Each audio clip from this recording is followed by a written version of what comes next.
অভিষেক বন্দ্যোপাধ্যায়কে সাসপেন্ড করা হলো ঋতব্রতপন্থী তৃণমূলদের তরফ থেকে, কি বলবেন?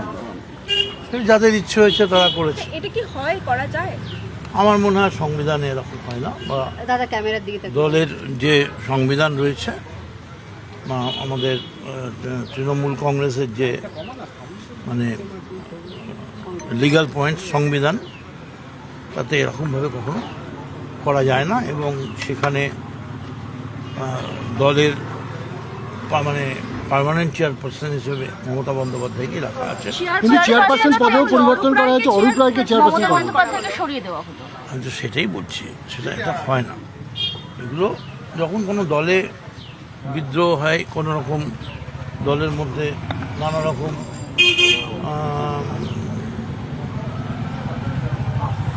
ঝগড়া চলতে থাকে, তখন এই ধরনের অতীতেও অনেক ঘটনা ঘটেছে।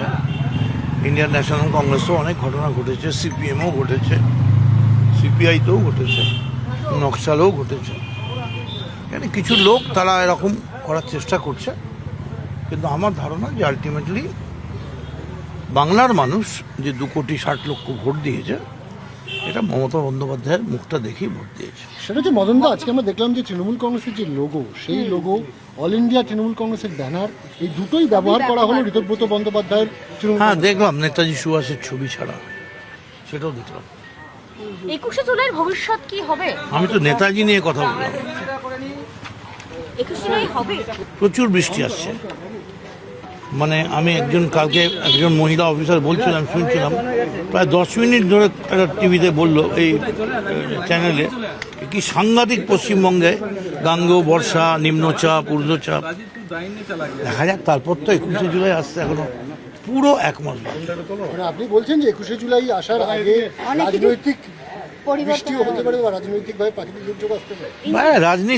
রাজনৈতিক দল হচ্ছে একটা খরস্রোতা নদীর মতো, হুহু করে বয়ে যাচ্ছে। সামনেটা পাথর পড়লো, পাহাড় পড়লো, ও কি থেমে থাকবে? হয় ডান দিকে যাবে, নয় বাঁ দিকে যাবে, তাই না? আমি নিজেকে একজন কর্মী বলে মনে করি দলের, কখনোই পাহাড় হতে চাই না, পাহাড় নইও, পাহাড় হওয়াও সম্ভব নয়।